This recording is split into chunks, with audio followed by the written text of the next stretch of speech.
Urinary incontinence అన్నారు and stress urinary incontinence రెండింటికి difference ఏంటి? నార్మల్ డెలివరీస్ అయిన తర్వాత యాజ్ ఏజ్ ఇంక్రీజెస్ ఈ ప్రాబ్లమ్స్ అనేవి వస్తూ ఉంటాయి. పిల్లలు మెడ చుట్టూ పేగేసుకొని వస్తూ ఉంటారు. అట్లాంటి కేసెస్ ఎట్లా నార్మల్ చేయొచ్చా? మెడ చుట్టూ తాడు ఉన్నట్టు అది టైట్ అయ్యే కొద్దీ ఆక్సిజన్ అందదు. సో రీసెంట్గా నేను చేసిన కేసెస్లో సింగిల్ లూప్ 2 లూప్స్ ఉన్నవి చాలామందికి నార్మల్ అయింది.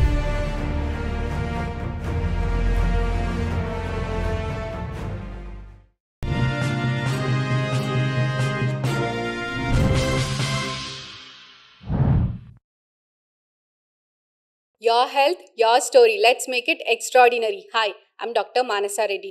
Today we have Dr. Ramya Vadana Shetty, urogynecologist, laparoscopic surgeon and high-risk obstetrics. Hello, Andy. Hi Manasa garu, I'm fine, thank you. So urogynaecologist చాలా మందికి తెలీదు, యా వినడానికి కూడా కొత్తగా ఉంది.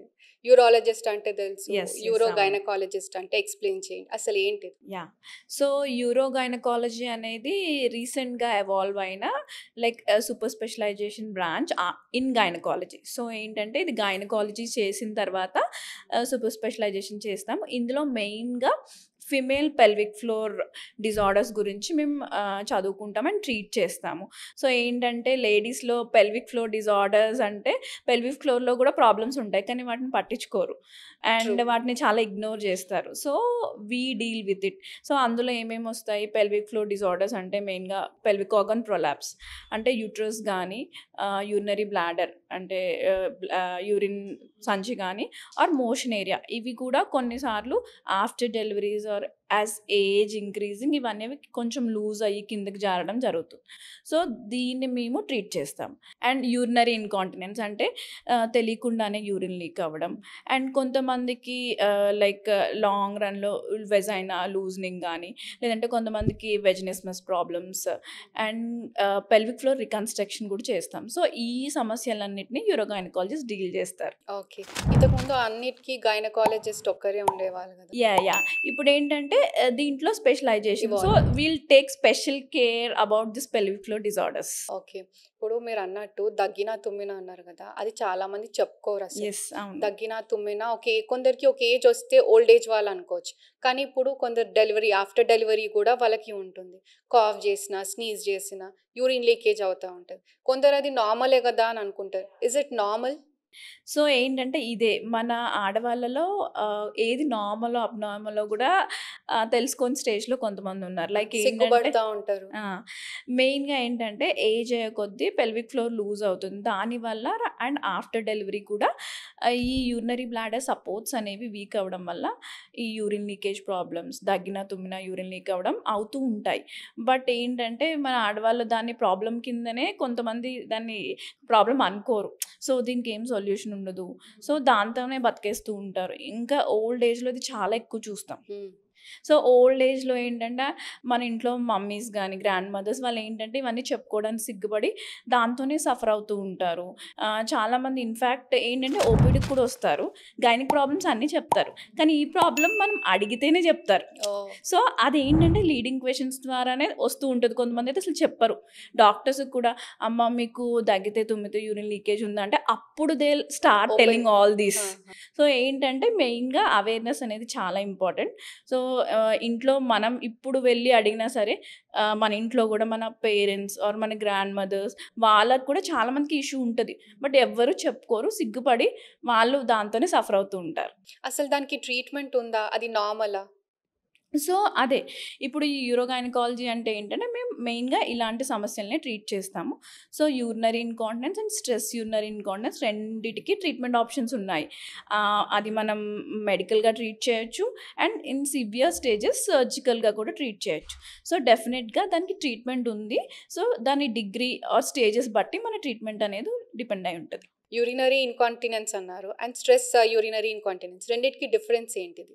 సో యూరినరీ ఇన్కాంటినెన్స్లో ఏంటంటే వితౌట్ ఎనీ ఎగ్జర్షన్, లైక్ వాళ్ళకి తెలియకుండానే యూరిన్ లీక్ అవ్వడం, లైక్ నిద్రపోతున్నప్పుడు నిద్రలో యూరిన్ లీక్ అవ్వడం. సో ఇలాంటివి కొంతమందికి న్యూరలాజికల్ డిజార్డర్స్లో ఆర్ స్పైన్ ఎప్పుడైనా డ్యామేజ్ అయినప్పుడు, స్పైనల్ కార్డ్ డ్యామేజ్, ఇలాంటి వాళ్ళలో ఎక్కువగా చూస్తూ ఉంటాము. అండ్ ఏజ్ ఇంక్రీజ్ అయ్యే కొద్దీ కూడా యూరినరీ ఇన్కాంటినెన్స్, నిద్రలోనే వాళ్ళు అండర్ పార్ట్స్ అన్నీ తడిచిపోయి ఉంటాయి, లేకపోతే మనం వేసుకునే డ్రెస్ అంతా తడిచిపోతూ ఉంటుంది. సో కానీ వాళ్ళకి అది తెలియదు.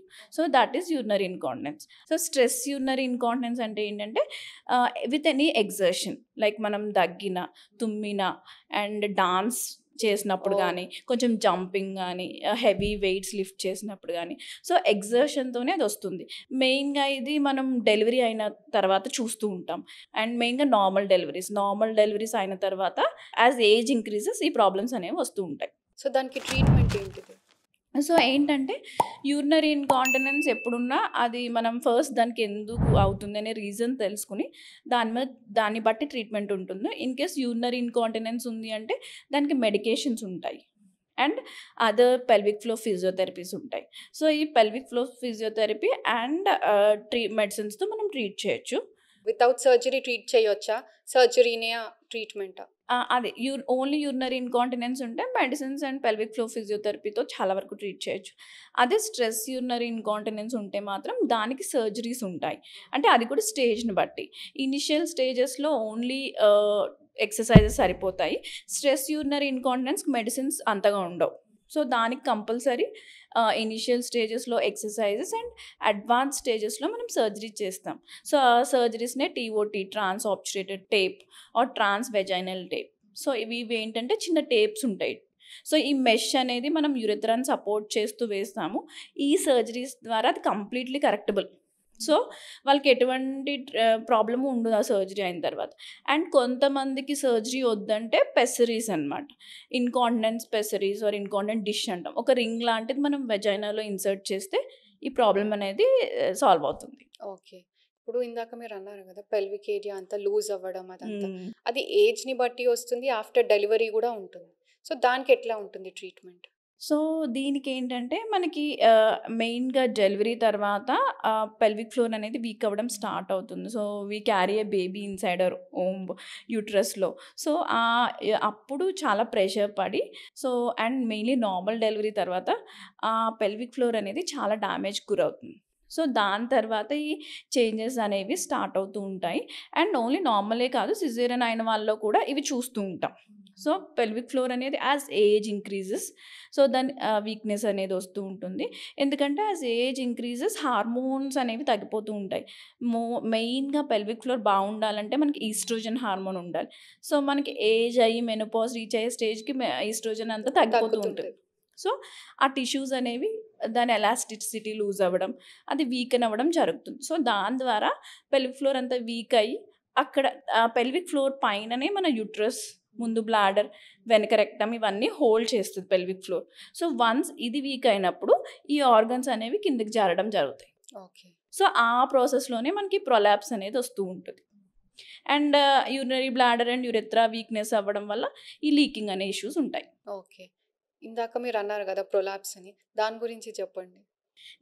సో ఏంటంటే సేమ్ ఈ ప్రొసీజర్లో ఆఫ్టర్ డెలివరీస్ మనకి వీక్ అవ్వడం వల్ల కొంతమందికి ఓన్లీ బ్లాడర్ సంచి, లైక్ యూరినరీ బ్లాడర్ ఒక్కటే కొంచెం కిందకి జారుతుంది, దాన్ని సిస్టోసిల్ అంటాం. అండ్ కొంతమందికి యూట్రస్ మొత్తం కిందకి జారుతుంది. దానికి కూడా స్టేజెస్ ఉంటాయి. స్టేజ్ 1, స్టేజ్ 2 మొత్తం కంప్లీట్గా వస్తే ప్రొసిడెన్షియా అంటాం. ఓకే. సో దాని కూడా మోషన్ పైప్ కూడా కిందకి వస్తుంది. సో కొంతమందికి అన్ని యాజ్ ఏ కాంపోనెంట్ అన్నీ కిందకి వస్తాయి. సో వాళ్ళు ఏంటంటే మనం ఏజ్డ్ విమెన్లో చూస్తూ ఉంటాము.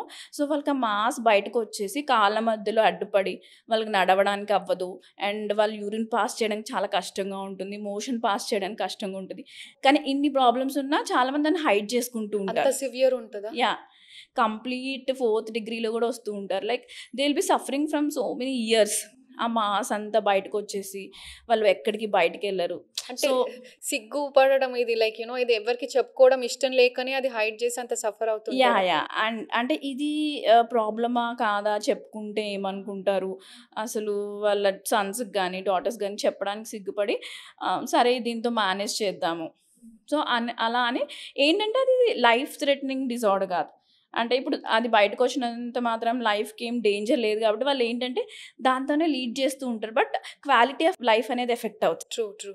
So, it's not life threatening but quality of life అనేది చాలా తగ్గిపోతది. తగ్గిపోతది కదా! సో, వాళ్ళెక్కడికి బయటికెళ్ళలేరు. ఫంక్షన్‌కెళ్ళాలంటే భయపడుతూ ఉంటారు. ఎక్కడ సడెన్‌గా యూరిన్ లీక్ అవుద్ది. ఆర్ ఈ ప్రాబ్లమ్స్ వల్ల డైపర్స్ యేసుకుంటూ ఉంటారు. Adult diapers. సో, ఇవన్నీ ఇష్యూస్ వల్ల చాలామంది అసలు చెప్పుకోరు ఆడవాళ్ళు. సో, అలా బయటకొచ్చినప్పుడు ఏంటంటే వాళ్ళకది కాళ్ళలో అడ్డుపడుతూ పెయిన్ రావడం, అదంతా ఆ కాళ్ళలో నడిచేటప్పుడు రాపిడికి అదంతా ఎరోజన్స్ ఫార్మ్ అవ్వడం అండ్ ఈ మోషన్ వెళ్ళడానికి ఇబ్బంది అవ్వడం, యూరిన్ వెళ్ళడానికి ఇబ్బంది అవ్వడం, ఇలాంటి చాలా ఇష్యూస్ ఉంటాయి. ఇప్పుడు యంగ్ వుమెన్స్‌కే ట్రీట్ చేస్తారా? లేదంటే ఓల్డ్ ఏజ్ వుమెన్‌ని కూడా ట్రీట్ చేస్తారా? ఎవరికైనా అండి any age like in fact nulliparous prolapse కూడా ఉంటాయి. అంటే ఏంటంటే ఇంకా ప్రెగ్నెన్సీ కాని వాళ్ళకి కూడా ఈ ప్రొలాప్స్ ఉంటాయి. ఏంటంటే కంజెనైటల్‌గా పుట్టుకతోనే ఆ టిష్యూస్ అనేవి కొంచెం వీక్ ఉండడం వల్ల మనం యంగ్ వాళ్ళలో కూడా ఈ ప్రొలాప్స్ కొన్నిసార్లు చూడొచ్చు. సో, ఎవరికైనా ట్రీట్మెంట్ ఆప్షన్స్ ఆర్ దేర్. అయితే యంగ్ వాళ్ళకన్నారు కదా మీరు. యాహ్! బిఫోర్ డెలివరీ ఇదంతా చేసుకోవచ్చా? యాహ్! డెఫినెట్‌గా. ఇప్పుడు లైక్ బిఫోర్ డెలివరీ ఆర్ ఇంకా యంగ్ స్టేజ్ అప్పుడే పెళ్ళైన వాళ్ళకి అది బయటకొచ్చేస్తే అది సెక్షువల్ లైఫ్‌లో లైక్ ఇంటర్ఫియర్ ఎఫెక్ట్ చేస్తది యాహ్! కదా! They can't have proper sexual intercourse. So, అలాంటి వాళ్ళకి మనం ఏంటంటే రికన్‌స్ట్రక్టివ్ సర్జరీస్ అంటే ఓల్డ్ ఏజ్ వాళ్ళకి గర్భసంచి తీసేసి మిగతా పార్ట్స్ అన్నీ పైకి పెట్టి కుడతాం. ఇలాంటి వాళ్ళకి ఏంటంటే reconstructive will save the uterus, will put it back in its place and will give దానికి సపోర్ట్ చేస్తూ కొన్నిసార్లు మెష్ చేస్తాము ఆర్ కొన్నిసార్లు వితౌట్ మెష్ మనం దాన్ని రిపేర్ చేసి కరెక్ట్ ప్లేస్‌లో పెడతాం. సక్సెస్ రేట్ ఎట్లా ఉంటది? యాహ్! 70% వరకు 70-80% వరకు ఇవన్నీ సక్సెస్ అవుతాయి. సో, మంచిగా సర్జికల్ ఆప్షన్‌కి వెళితే కూడా చాలా వరకు సక్సెస్ రేట్ ఉంటుంది. లైక్ స్ట్రెస్ యూరినరీ ఇన్‌కాంటినెన్స్ గానీ, ప్రొలాప్స్‌కైతే కంప్లీట్‌గా సక్సెస్ అవుతది.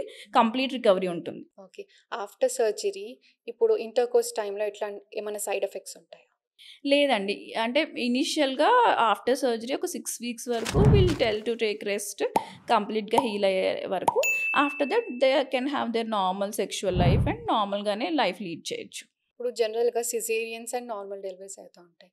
ఏం అప్పటి కాలంలో పెద్దలు ఏమంటా ఉంటారంటే, బాగా పని చేస్తా ఉంటే నార్మల్ డెలివరీ అవుతది అది యాహ్! ఇది. నేను చాలా మందిని చూసాను. In fact even I was doing many activities. Yeah! Swimming కూడా చేశాను. బట్ నాకేం అవ్వలేదు. సో, సిజేరియన్ ఎందుకు అయితదసలు? సో, ఇప్పుడు రీసెంట్ టైమ్స్‌లో సిజేరియన్‌కి పెరగడానికి కొన్ని కారణాలున్నాయి. ఎందుకంటే, అప్పటి కాలంలో మనకి హై రిస్క్ ప్రెగ్నెన్సీస్ అంత ఉండేవి గాదు. అంటే, ఇప్పుడు మెయిన్ ఫ్యాక్టర్ ఏంటంటే ఏజ్. అప్పట్లో ఏంటండి మనకి 13 ఇయర్స్‌కే పెళ్ళిళ్ళయిపోయాయి యాహ్! ఓల్డెన్ డేస్‌లో. యాహ్! లేదంటే మన మదర్స్ టైమ్‌లో గూడా 18-20 ఏజ్‌లో పెళ్ళిళ్ళయిపోయాయి. ఇప్పుడు మనకి మన జనరేషన్ ఆర్ నెక్స్ట్ జనరేషన్ చూస్తే యాక్చువల్లీ మన నెక్స్ట్ జనరేషన్ తొందరగానే అయిపోయింది మా స్టేజ్‌లో అయితే. యాహ్!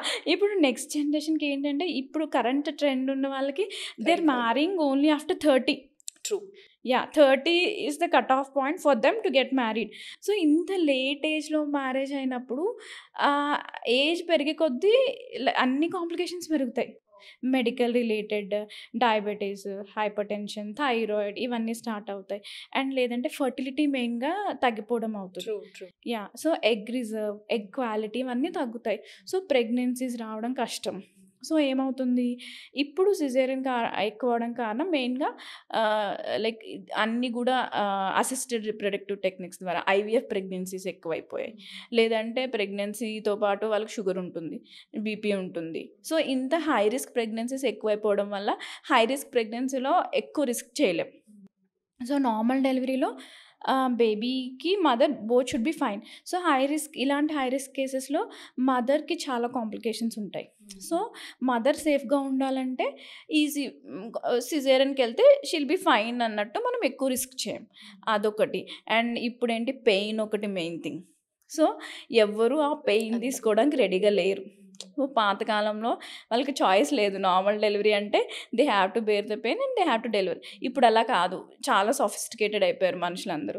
సో, ఆడవాళ్ళు ఏంటంటే అమ్మో! ఆ నొప్పి మేము తీసుకోలేం. ఆ నొప్పితో మేము ఎందుకు డెలివరీ చేసుకోవాలి. సో, డైరెక్ట్‌గా వాళ్ళే డాక్టర్స్‌కి ఆప్షన్ ఇచ్చేస్తున్నారు. నాకొద్దు normal delivery. So, because of pain. So, ఏంటంటే వాళ్ళకి మెయిన్‌గా మోటివేషన్ అవసరం. అండ్ ఇంకొక ఫ్యాక్టర్ న్యూట్రిషన్ మన ఫుడ్ అంతా మారిపోయింది. సో ఏంటంటే మన పెల్విక్ ఫ్లోర్ గానీ, స్ట్రెంత్ గానీ ఇదంతా తగ్గిపోయింది. ఇదివరకు అన్ని పనులు మనం ఇంట్లోనే చేసుకునేవాళ్ళం. ఇప్పుడు మనం అసలు ఏమీ చేయట్లేదు. సో సో పెల్విక్ ఫ్లోర్ అనేది కూడా స్ట్రాంగ్‌గా ఉండట్లే. సో ఇవన్నీ ఫ్యాక్టర్స్ వల్ల కూడా మనకి సిజేరియన్ రేట్ అనేది ఎక్కువైపోయింది.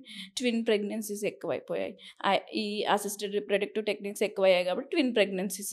ట్విన్స్‌లో చాలా వరకు నార్మల్ అవ్వడం కష్టం. సో ఇలాంటి మల్టిపుల్ ఫ్యాక్టర్స్ వల్ల ఈ రోజుల్లో సిజేరియన్ సెక్షన్స్ ఎక్కువవుతున్నాయి. అయితే ఇందాక మీరన్నారు గదా! ఇవన్నీ మల్టీ ఫ్యాక్టోరియల్ సిజేరియన్‌కి గూడా. కాకపోతే ఇవన్నీ కాకుండా ఐవీఎఫ్, ఫర్టిలిటీ ఏం కాకుండా గూడా జనరల్‌గా మీరు చూస్తా ఉంటే సిజేరియన్స్ అయితా ఉంటాయి. ఎందుకు ఉమ్మనీరు అంటుంటారు గదా! అమ్నియోటిక్ ఫ్లూయిడ్ అది తగ్గితే గూడా చేస్తా ఉంటారా? అంటే డిపెండ్స్ అపాన్ అమౌంట్ ఎంత తగ్గింది అని. ఏ లెవెల్ ఉండాలి? నార్మల్‌గా అయితే టర్మ్ వరకు మనకి అట్‌లీస్ట్ 12-14 మే నార్మల్‌గా 16-18 వరకు ఉంటది ప్రెగ్నెన్సీలో. సో, అబవ్ 18 ఉంటే అది చాలా ఎక్కువ ఉన్నట్టు పాలీహైడ్రామియాస్ కిందొస్తది. మనకి లెస్ దెన్ 10 ఉన్న ఆలిగోహైడ్రామియాస్.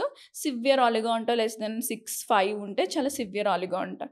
సో, ఏంటంటే నార్మల్ డెలివరీ అవ్వడానికి బేబీ చుట్టూ ఫ్లూయిడ్ ఉంటే అదొక కుషన్‌లా యాక్ట్ చేస్తుంది. సో, బేబీని కిందకి వచ్చేటప్పుడు ఒక బ్యాగ్ ఆఫ్ ఫ్లూయిడ్‌లో ఉంది కాబట్టి అది కిందకి రావడానికి హెల్ప్ అవుతుంది. సో, వన్స్ ఫ్లూయిడ్ లేనప్పుడు ఏంటంటే ఆ కుషనింగ్ ఎఫెక్ట్ కానీ, ఆ గ్రావిటీ గానీ తక్కువుంటుంది. సో, దానివల్ల బేబీకి ఏంటంటే ఫ్లూయిడ్ లేనప్పుడు మనం నార్మల్ డెలివరీ ట్రై చేస్తే ఫీటల్ డిస్ట్రెస్. అంటే బేబీ తట్టుకోలేదు. సో, బేబీ హార్ట్ బీట్ అనేది ఫ్లక్చుయేట్ అవ్వడం, కొన్నిసార్లు టాకికార్డియా అంటాం, ఎక్కువైపోవడం, లేదంటే చాలా తక్కువగా పడిపోవడం జరుగుతుంది. సో, అందుకని ఆ రిస్క్ చూసే మనం ఏంటంటే చూస్తాం, ట్రై చేయొచ్చు నార్మల్ డెలివరీ. ఇన్ కేస్ ఇలా ఏమైనా ఫీటల్ డిస్ట్రెస్ అవుతుంది అంటే మనం సిజేరియన్‌కి వెళ్ళాల్సొస్తుంది. మనము లైక్ రేర్ కేసెస్ అనుకోండి. బట్ పిల్లలు మెడ చుట్టూ పేగేసుకొని వస్తా ఉంటారు. యాహ్! అట్లాంటి కేసెస్ ఎట్లా నార్మల్ జేయొచ్చా? యాహ్! డెఫినెట్‌గా. అంటే కార్డ్ అరౌండ్ ద నెక్ అనేది ఏమి అబ్సల్యూట్ ఇండికేషన్ కాదు సిజేరియన్‌కి. సో, ఏంటంటే కొన్నిసార్లు ఒక లూప్స్ ఉంటాయి. సింగిల్ లూప్ ఉండొచ్చు. ఒకసారే తిరిగుండొచ్చు. 2, 3 సార్లు. సో, రీసెంట్‌గా నేను చేసిన కేసెస్‌లో సింగిల్ లూప్, 2 లూప్స్ ఉన్నవి చాలా మందికి నార్మల్ అయింది. ఓకే. కాకపోతే చాలా కేర్‌ఫుల్ మానిటరింగ్ అవసరం. ఇట్స్ లైక్ మనకేంటంటే ఒక మెడ చుట్టూ తాడు ఉన్నట్టు అది టైట్ అయ్యే కొద్దీ బేబీకి ఆబ్వియస్‌గా it is like like hang చేస్తూ ఎట్లా టైట్ అవుతుందో అట్లా టైట్ అవుతుంది. సో, ఆక్సిజన్ అందదు. సో, దానివల్ల స్ట్రెస్ రావచ్చు. సో, ఇవన్నీ ఏంటంటే మనం కేర్‌ఫుల్‌గా మానిటర్ చేస్తూ త్రూ ఔట్ హర్ లేబర్ ఎవరో ఒక డాక్టర్ ఉండాలి. సీటీజీ మానిటరింగ్ చేస్తూ ఉంటే we can try normal. In case మనకి ఎక్కడన్నా స్ట్రెస్ అనిపిస్తుంది, బేబీ సరిగ్గా లేదు అనిపిస్తే ఇమ్మీడియేట్‌గా సెక్షన్ తీసుకోవాల్సొస్తది. ఓకే. సో, లూప్ ఉన్న సాధ్యమే. But with careful monitoring. Okay. ఇప్పుడు ప్రెగ్నెన్సీ టైమ్‌లో స్క్రీనింగ్ అంటారు. First 3 months and last 3 months ఎంత ఇంపార్టెంట్? యాహ్! ప్రెగ్నెన్సీలో కంపల్సరీ ఈ స్క్రీనింగ్ టెస్ట్స్ అనేవి చాలా ఇంపార్టెంట్. ఎందుకంటే ప్రెగ్నెన్సీలో మన బాడీలో ఉండే హార్మోనల్ సిట్యుయేషన్ అంతా మారిపోతూ ఉంటుంది. సో, అండ్ బేబీ గ్రోత్‌కి కూడా బ్లడ్, హిమోగ్లోబిన్ చాలా అవసరం. అండ్ థైరాయిడ్ లెవెల్ సరిగ్గా ఉండాలి. షుగర్ ప్రాపర్‌గా ఉండాలి. సో, ఇవన్నీ ప్రెగ్నెన్సీ పాజిటివ్ రాగానే మనం చెక్ చేసుకోవాలి. ఇంత అవేర్‌నెస్ వచ్చిన తర్వాత, ఇంత అడ్వాన్స్‌గా ఉన్నాక గూడా, నేను థర్డ్ మంత్ అయిపోయినంకనో, లేదంటే సిక్స్త్ మంత్ టైమ్‌లోనో అట్లా వచ్చేవాళ్ళు ఇంకా చాలా మంది ఉన్నారు. యాహ్! ఉన్నారు. ఈ అవును. ఈ స్క్రీనింగ్స్ అన్నీ ఏమవసరం? ఒకప్పుడు మా అవును. పేరెంట్స్‌కి లేదు. అవును. ఇవన్నీ ఇంకా జరుగుతా ఉన్నాయి. అవును. మీరు ఇవన్నిటితోని యాహ్! ఏంటంటే అదే ఇదివరకు పాతకాలంలో ఏంటంటే మనకింత టెక్నాలజీ అవైలబుల్ లేదు. టెస్ట్‌లు గానీ, స్కాన్స్ కూడా అవైలబుల్ ఉండేది కాదు. కాకపోతే అప్పుడు సిట్యుయేషన్‌లో అప్పుడు కాంప్లికేషన్స్ చాలా ఎక్కువుండేవి. మొర్టాలిటీ, మెటర్నల్ మోర్టాలిటీ గానీ, న్యూనటల్ డెత్స్ కానీ ఎక్కువుండేవి. ఇప్పుడు చాలా తగ్గింది గదా! సో, ఏంటంటే screening is very essential. So, pregnancy positive రాగానే బేసిక్ బ్లడ్ టెస్ట్స్ అన్నీ చేసుకోవాలి. అండ్ ప్రెగ్నెన్సీ పాజిటివ్ రాగానే ఫస్ట్ స్కాన్ చేసుకోవాలి. చాలామంది ఏంటంటే స్కాన్స్ కూడా చేసుకోరు. అవును. మేము ఫిఫ్త్ మంత్ స్కాన్‌కేస్తామంట డైరెక్ట్‌గా. అలా కాదు. మనకేంటంటే ప్రెగ్నెన్సీ పాజిటివ్ రాగానే అసలు ప్రెగ్నెన్సీ ఎక్కడొచ్చిందో చూసుకోవాలి. ఎందుకంటే ఎక్టోపిక్ ప్రెగ్నెన్సీ కూడా ఉంటుంది. అది వేరే ఆర్గాన్స్‌లో వస్తే ప్రాబ్లమ్ అవుతది మదర్‌కి. డెఫినిట్‌గా తీసేయాలి దాన్ని. సో, ప్రెగ్నెన్సీ పాజిటివ్ రాగానే స్కాన్ చేసుకొని ఎక్కడుందో చూసుకొని హెల్తీగా ఉందో లేదో చూసుకోవాలి. మళ్ళీ 12 వీక్స్‌కి ఎన్‌టీ స్కాన్ అంటాం. సో, ఇందులో ఏంటంటే నకల్స్ ట్రాన్స్‌లూసెన్సీ చూసి బేబీకి ఏమన్నా అనామలీస్ వచ్చే రిస్క్ ఉందా అని చూస్తాం. సో, దాని తర్వాత fifth month scan. After 30 will do growth scans. Required ఎంత అవసరమైతే అన్ని గ్రోత్ స్కాన్స్ అయితే చేస్తాం.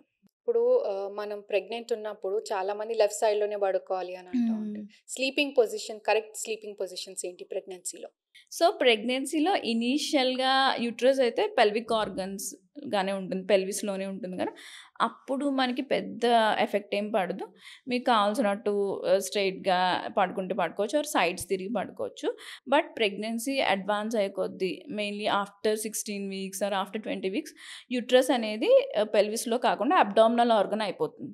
సో, అబ్డామినల్ ఆర్గన్ అయినప్పుడు మనకి ఎనకాల మెయిన్ బ్లడ్ వెసెల్స్ ఉంటాయి. సో, ఈ అయోర్టా గాని, సుపీరియర్ వీనా కేవా ఇవన్నీ మెయిన్ బ్లడ్ వెసెల్స్ అనేవి ఒకటి హోల్ బాడీకి బ్లడ్ సప్లై చేసేవి ఉంటాయి. మన బాడీ నుంచి బ్లడ్ రిటర్న్ తీసుకుని వెళ్ళేవి ఉంటాయి. సో, ఈ బ్లడ్ వెసెల్స్ మీద కంప్రెషన్ పడుతుంది. Uterus it will grow. So, దాని వెయిట్ అంతా వాటి మీద పడితే కంప్రెషన్ పడి బేబీకి బ్లడ్ సప్లై అనేది ప్రాపర్‌గా ఉండదు. సో, ఏంటంటే చాలా వరకు సాధ్యమైనంత వరకు లెఫ్ట్ సైడ్ తిరిగి పడుకోమని చెప్తాము. సో, ఇట్స్ నాట్ ఎ మ్యాండేటరీగా లెఫ్ట్ సైడే తిరిగి పడుకోవాలని ఏం లేదు. ఎంత పాసిబుల్ అయితే అంత లెఫ్ట్ సైడ్ తిరిగి పడుకోవాలి. లేదు కంఫర్టబుల్‌గా లేదంటే రైట్ సైడ్ తిరగొచ్చు. బట్ స్ట్రెయిట్‌గా అయితే పడుకోవద్దు. ప్రెగ్నెన్సీ అడ్వాన్స్ అయ్యే కొద్దీ. ఓకే. మనం ఇట్లా స్ట్రెయిట్‌గా సుపైన్ పొజిషన్‌లో పడుకోకుండా ఏదో ఒక సైడ్ పడుకోవచ్చు. Best is left lateral position. వెనక బ్లడ్ వెసెల్స్ ఉంటాయి. Major blood vessels like aorta and inferior vena కేవా.